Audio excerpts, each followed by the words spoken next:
இனிமே நான் சொல்றத செய்யல. யாரா நீ? வில்லன்டா. கண்ணெதிரே தோன்றினாள். திவ்யா தான் அப்பா மேல போலீஸ் கம்ப்ளைண்ட் கொடுத்திருக்கா. சக்தி, சின்ன வயசுல இருந்தே உன்னையும் அருணையும் அவங்க பார்த்து பார்த்து வளர்த்ததை தவிர வேற எதுவுமே தெரியாது அத்தைக்கு. உங்க 2 பேருக்காக அத்தையோட வாழ்க்கையே தியாகம் பண்ணிருக்காங்க. இன்னைக்கு அத்தையோட நிலைமைய நீயே பார்த்தல்ல.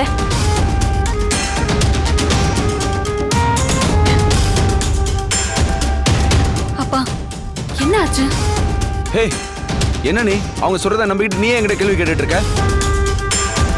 இன்ஸ்பெக்டர், இவங்க எல்லாரும் என் மேல இருக்கிற கோவத்துல இப்படி பழி போடுறாங்க. வீட்டுல நடந்த சாதாரண விஷயத்த ஊதி பெருசாக்குறாங்க.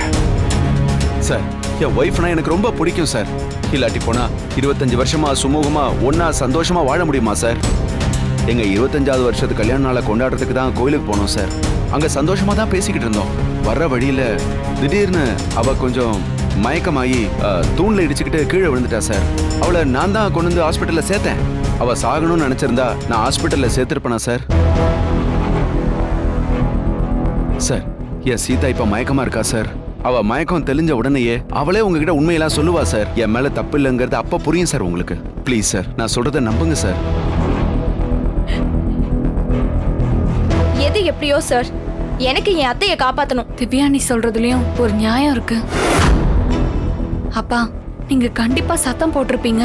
அந்த பயத்துல தான் கீழே விழுந்திருப்பாங்க.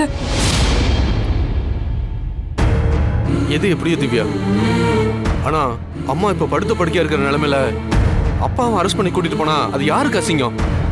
அது நம்ம குடும்பத்துக்கு தானே அசிங்கம். நான் சொல்றது கேளு திவ்யா, முதல்ல அப்பா மேல கொடுத்த இந்த கேஸை வாபஸ் வாங்கு. சாரி அருண், அது மட்டும் என்னால முடியாது. தப்பா எடுத்துக்காதீங்க.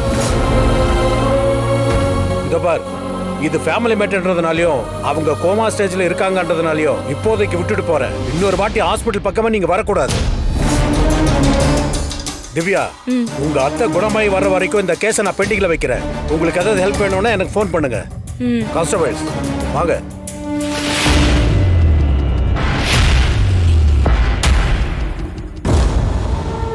அப்பா, நீங்க கொஞ்சம் வெளியே போங்க. நான் அம்மா கூட கொஞ்ச நேரம் தனியா இருக்கணும். நான் அம்மாவை பாத்துக்கிறேன்.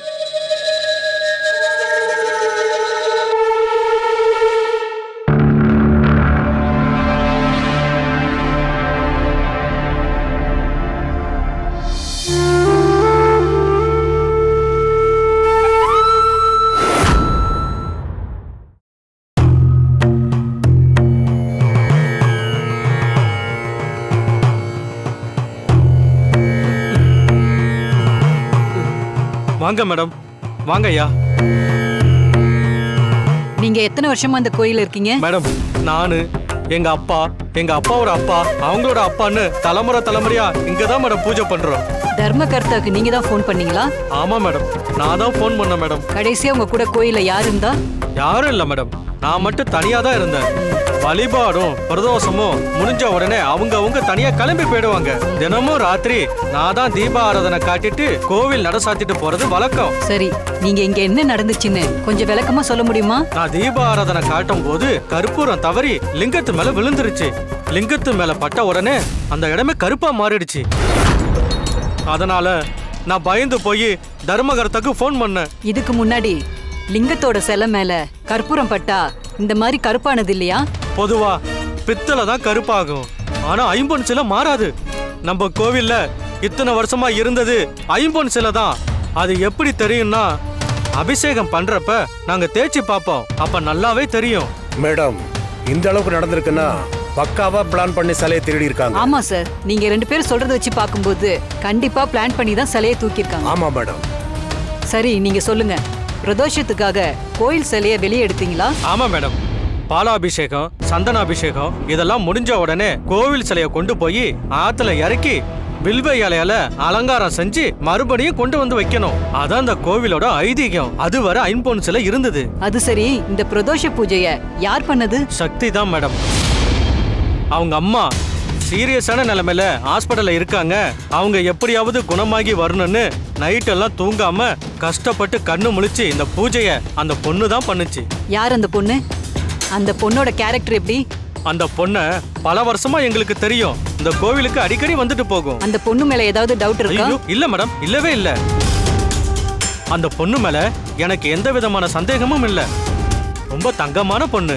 அந்த பொண்ணு எப்படிப்பட்டவன்னு நாங்க பாத்துக்கிறோம். அவங்களோட வீடு எங்க இருக்கு? எங்க வேலை பாக்குறாங்க? அந்த பொண்ணு ருத்ரா குரூப் ஆஃப் கம்பெனியோட ஓனர் ருத்ரா அம்மா வீட்ல தான் வேலை பாக்குறாங்க. சரி, அவங்க அட்ரஸ் கொடுங்க.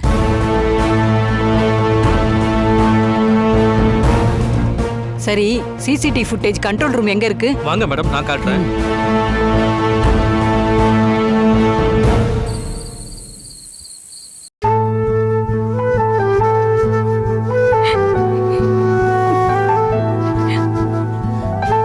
சக்தி, சாப்பாடு எடுத்துட்டு வந்திருக்கேன், முதல்ல சாப்பிடு.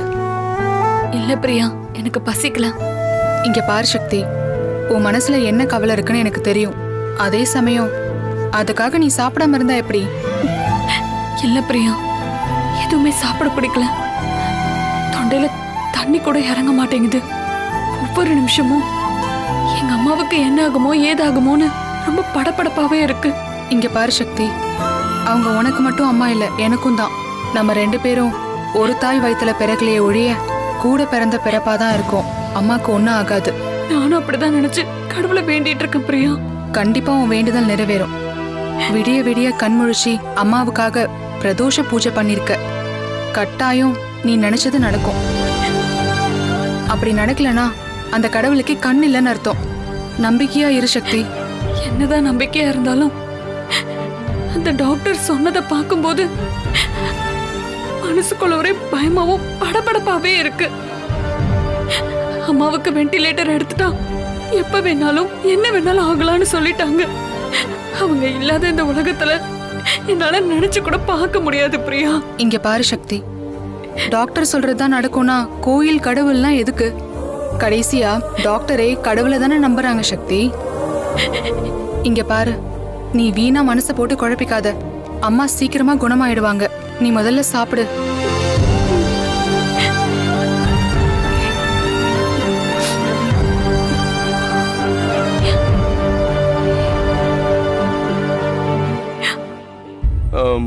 நிச்சயமா நாம அதை கொடுக்கணும் மச்சான். சார்,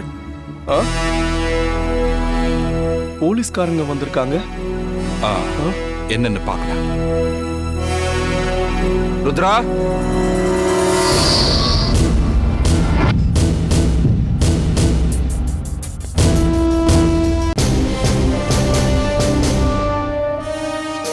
சொல்லுங்க மேடம், என்ன விஷயமா வந்திருக்கீங்க?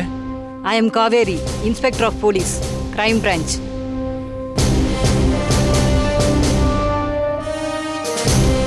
போலீஸ் வீடு தேடி வந்திருக்காங்க. இந்த இந்துவும் அனிதாவும் சேர்ந்து வேற ஏதாவது சிக்கலை இழுத்து விட்டுருச்சிங்களா? எப்படியோ போலீஸ் இழுத்துட்டு போய் லாடம் கட்டினாவது புத்தி வரட்டும்.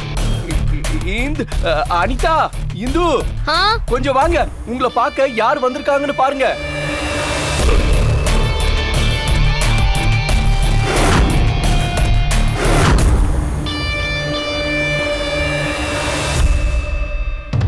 எதுக்காக போலீஸ் நம்ம வீட்டுக்கு வந்திருக்கு? போலீஸ் வர அளவுக்கு நாம எதுவும் பிரச்சனை பண்ணலையே. அத்தை வாங்க.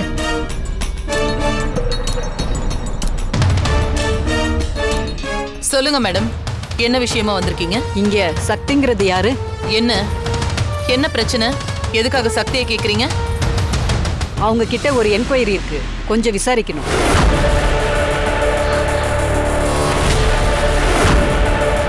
சக்தியை விசாரிக்கணுமா? ஏன், எதுக்கு? சார், நம்ம ஊர்ல இருக்கிற விஸ்வநாதர் கோயில் பூசாரி கிட்ட இருந்து ஒரு கம்ப்ளைண்ட் வந்திருக்கு. உங்க ஊர்ல நடந்த கோவில் பிரதோஷம் அன்னைக்கு கோவில் கருவறையில இருந்த ஐம்பொன் சிலை திருடு போயிருக்கு.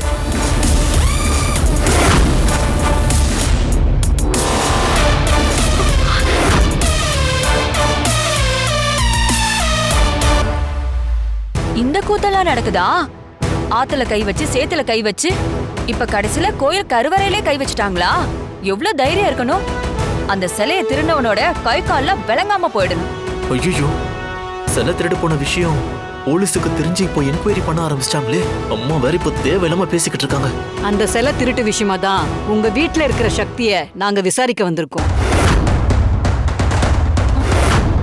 என்னது? அத்தை, இது நம்ம லிஸ்ட்ல இல்லையே. ஒருவேளை எனக்கு தெரியாம நீங்க ஏதாவது பிளான் போட்டீங்களா? ஏய், உனக்கு தெரியாம நான் என்ன செஞ்சிட போறேன் அனிதா?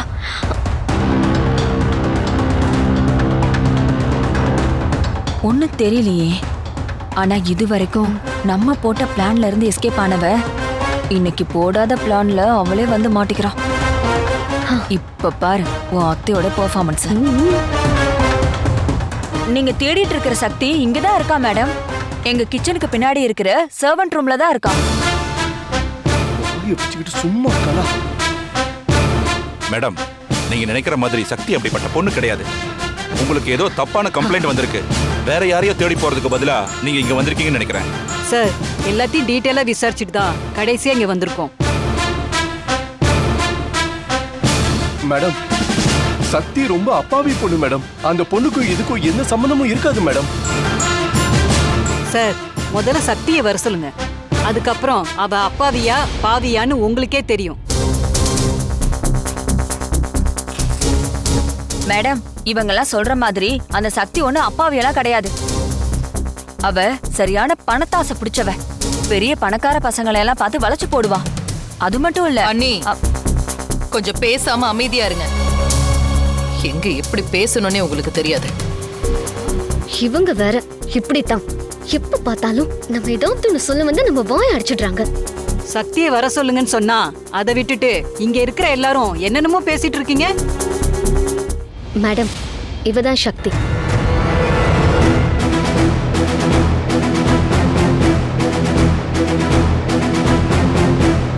ஓ, நீதான் சக்தியா?